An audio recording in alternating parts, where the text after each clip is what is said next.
Hello students, आप सभी का स्वागत है हमारे यूट्यूब चैनल जी मास्टर जी में। आज हम करने जा रहे हैं क्लास 8th का सामाजिक विज्ञान।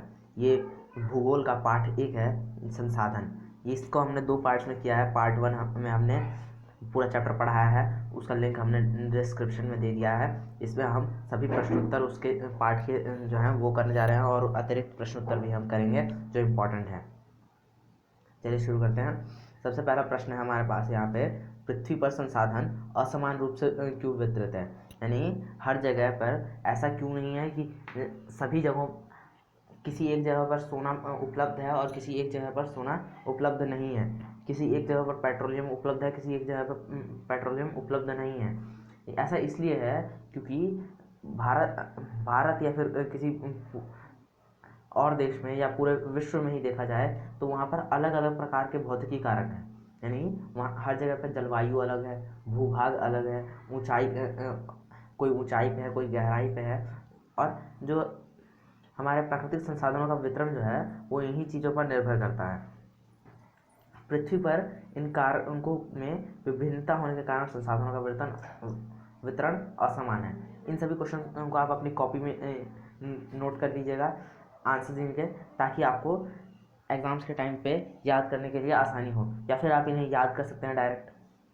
संसाधन संरक्षण क्या है? यानी संसाधनों का बचाव करना क्या है? संसाधनों का सतर्कता पूर्वक उपयोग करना और उन्हें नवीकरण के लिए समय देना संसाधन संरक्षण कहलाता है। यानी कि हमें उसे ढंग से उपयोग करना ताकि वो हमारे आने वाले फ्यूचर के लिए भी बचा रहे, और उसको नवीकरण होने के लिए भी टाइम मिले, यानी कि वो दोबारा से डेवलप हो सके। मानव संसाधन महत्वपूर्ण क्यों है? मानव संसाधन जो है वो हमारे लिए बहुत महत्वपूर्ण क्यों है? मानव संसाधन महत्वपूर्ण इसलिए है क्योंकि मनुष्यों की योग्यताएं ही भौतिकी पदार्थों को मूल्यवान संसाधन बनाने में सहायता करती है। ये कहना चाहता है कि हमारे जो जितने भी भौतिकी पदार्थ होते हैं उन सभी को मूल्यवान किसने बनाया? हम नहीं बनाया, मानवों ने ही बनाया। अगर किसी चीज़ की वैल्यू है, उसे वैल्यू किसने दी है? मानवों ने दी है। अगर मानव उसको वैल्यू नहीं देते, आज अगर मानव किसी चीज़ को, अगर कोई चीज़ हम 5 रुपये की खरीद रहे हैं या 50 रुपये की खरीद रहे हैं, तो उसे किसने वैल्यू दी है? हमने वैल्यू दी है, क्योंकि हमने उसे किसी और चीज़ से बनाया, हमने उसको डेवलप किया है। मानवों ने ही उस चीज़ को डेवलप किया है उसके बाद आर्टिफिशियली, और उसके बाद वो आपको मिल रहा है। इसलिए मानव ही सभी चीज़ों को, भौतिकी पदार्थों को मूल्यवान संसाधन बनाने में सहायता करती है, इसलिए वो सबसे महत्वपूर्ण है। सत्य पोषणीय विकास क्या है? सत्य संसाधनों का उपयोग करने की आवश्यकता और भविष्य के लिए उनके संरक्षण में संतुलन बनाए रखना सत्य पोषणीय विकास है। अभी मैंने जैसे आपको बोला था इस संसाधनों का सतर्कता पूर्वक उपयोग करना, वैसे ही संसाधनों को अपने आने वाले फ्यूचर के लिए भी बचा के रखना, उसे सत्य पोषणीय विकास कहेंगे। संसाधनों का उपयोग करने के लिए की आवश्यकता क्यों है? भविष्य के लिए उसके संरक्षण में संतुलन बनाए रखना, यानी कि इस तरीके से यूज़ करना ताकि आज भी यूज़ कर लें और आगे आने वाले फ्यूचर के लिए बचा रह सके। ये हमारा सत्य पोषणीय विकास हो गया। अब हम नेक्स्ट पे चलते हैं। सही उत्तर पर निशान लगाइए। हमें सही इसमें चुनना है, कौन सा सही है। निम्नलिखित में से कौन संसाधन को निर्धारित नहीं करता? यानी इनमें से कौन संसाधन को निर्धारित नहीं करता? उपयोगिता, मूल्य, मात्रा का भी निर्धारित नहीं करती। हमारा इसका ग हो गया। निम्नलिखित में से कौन सा मानव निर्मित संसाधन है? कैंसर उपचार की औषधियाँ, झरने का जल, उष्णकटिबंधीय वन। अब इसमें से क्या है?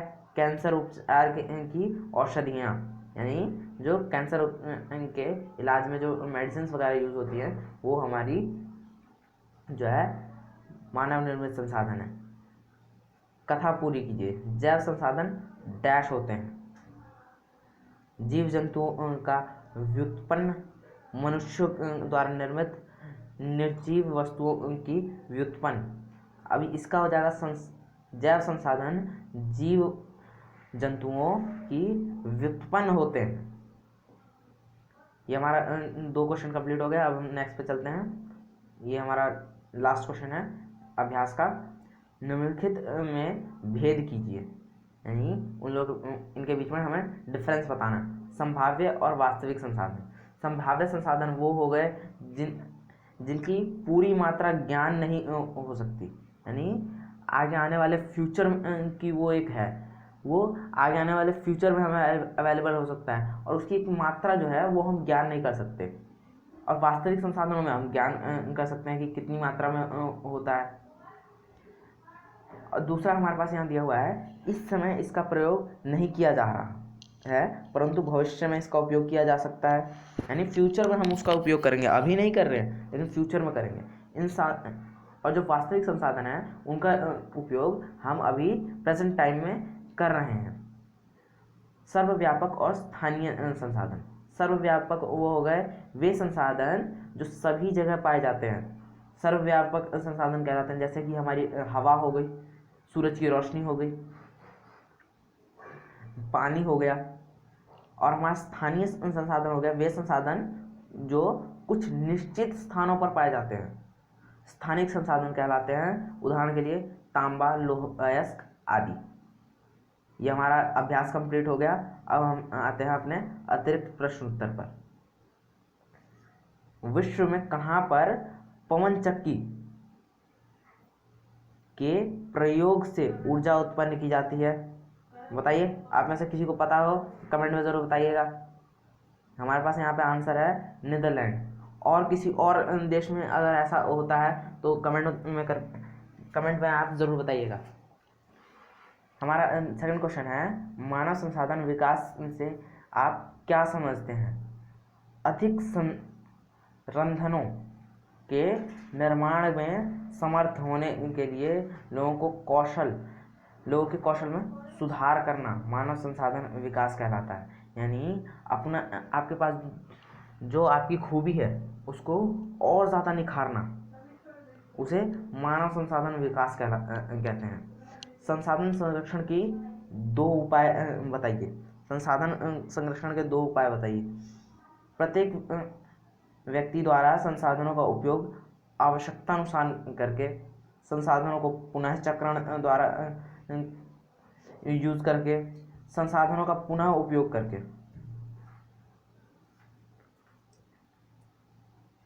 अब हमारा नेक्स्ट क्वेश्चन है, प्रौद्योगिकी द्वारा किस प्रकार एक वस्तु को महत्वपूर्ण संसाधन बनाया जाता है? इसका आंसर है हमारे पास, जल विद्युत बनाने की प्रौद्योगिकी ने तेजी से बहते जल से ऊर्जा उत्पन्न करके उसे एक महत्वपूर्ण संसाधन बना दिया। यानी किसी चीज़ से कोई हमारे ज़रूरत की चीज़ बनाना उसे एक महत्वपूर्ण संसाधन बना देता है। अब हमारा नेक्स्ट क्वेश्चन है, भारत में कोई दो क्षेत्र बताइए जहाँ पर पवन फार्म स्थापित किए गए हैं। हमारा तमिलनाडु उनके नागरकोइल और गुजरात के तट, इन दो जगहों पर भारत में पवन फार्म यानी पवन चक्की जो होती है वो उनके फार्म पूरे सेट किए गए हैं। परितंत्र की संरक्षा हेतु हमारा क्या कर्तव्य है? यानी उसको परितंत्र को संरक्षित करने के लिए हमारा क्या कर्तव्य है? सभी नवीकरणीय संसाधनों का उपयोग सत्व पोषणीय हो, पृथ्वी पर जीवन की विविधता संरक्षित की जाए। यानी यहाँ पे जो डिफरेंस है, यानी जो अलग अलग प्रकार के जीव हैं उनको संरक्षित किया जाए, उनको बचाए रखना चाहिए। प्राकृतिक पर्यावरणीय तंत्र की हानि को कम से कम किया जा सके। अब हमारा नेक्स्ट क्वेश्चन है, वास्तविक व संभाव्य संसाधनों के दो उदाहरण दीजिए। वास्तविक संसाधन हमारा जर्मनी के रूर प्रदेश में कोयला, पश्चिम एशिया में खनिज तेल और महाराष्ट्र के दक्कन पठार में काली मिट्टी। ये हमारे वास्तविक संसाधन हो गए। और हमारे संभाव्य संसाधन क्या हो गए? लद्दाख में पाया जाने गया यूरेनियम एक संभाव्य संसाधन है जिसका उपयोग भविष्य में किया जा सकता है। यूरेनियम जो है वो एक संभाव्य संसाधन की तरह माना जा रहा है क्योंकि हमारे पास उसे उपयोग करने के लिए अभी उतनी फैसिलिटीज नहीं है। कि हम उसे सही तरीके से उपयोग में ले सकें। अब हमारा नेक्स्ट क्वेश्चन है, सामान्यतः संसाधनों को किस प्रकार वर्गीकृत किया जाता है? पहला प्राकृतिक संसाधन, दूसरा मानव निर्मित संसाधन और तीसरा मानव संसाधन। ये तीन चीज़ों में हम वर्गीकृत करेंगे। अब हमारा नौवा है, प्राकृतिक संसाधन क्या है? उदाहरण सहित बताइए। यहाँ पे हमने लिखा है, जो संसाधन प्रकृति से प्राप्त होते हैं और अधिक संशोधन के बिना उपयोग में लाए जाते हैं, वे प्राकृतिक संसाधन कहलाते हैं। उदाहरण के लिए हो गया हमारा वायु, जल, मृदा। हमारा नेक्स्ट क्वेश्चन है और लास्ट क्वेश्चन है, नवीकरणीय और अनवीकरणीय संसाधनों में अंतर बताइए। यानी वो संसाधन जो नवीकरण दोबारा से नवीकरण अपना कर सकते हैं, सही जल्दी से वो दोबारा से निर्मित हो सकते हैं, और अनवीकरणीय जो दोबारा से निर्मित होने में बहुत लंबा टाइम या फिर नहीं होते, जिनके जो हमारे पास लिमिटेड मात्रा में उपलब्ध हैं। हमने आपको मार्क कराया था चैप्टर में, नवीकरणीय संसाधन शीघ्रता से नवीकृत अथवा पुनः पूर्ति हो जाते हैं, जैसे सौर ऊर्जा और पवन ऊर्जा। और अनवीकरणीय संसाधन वो हो गए जिनका भंडार सीमित है, भंडार के एक बार समाप्त हो जाने के बाद उनके नवीकृत अथवा पुनः पूर्ति होने में हजारों वर्ष लग सकते हैं। उदाहरण के लिए कोयला, पेट्रोलियम। अब हमारा यहाँ पे सारे क्वेश्चंस कंप्लीट हो जाते हैं। अगर आपको इनके स्क्रीनशॉट लेने हैं तो आप ले लीजिए।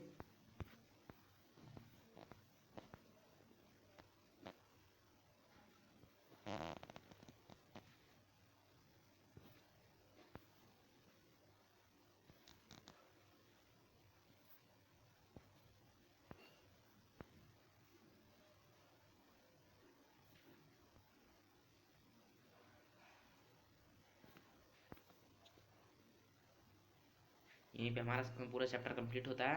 आप सभी का बहुत बहुत शुक्रिया हमारे वीडियो देखने के लिए। अगर आपको ऐसी ही वीडियो चाहिए हमारे चैनल को सब्सक्राइब कर लीजिए। अगर आपको हमारी वीडियो अच्छी लगती है तो लाइक कर लीजिए और शेयर कीजिए अपने दोस्तों को भी, ताकि उन्हें भी हम मदद कर सकें। अगर आपको कोई और अलग से वीडियो चाहिए हो तो हमें कमेंट में ज़रूर बताइएगा। Thanks for watching this video.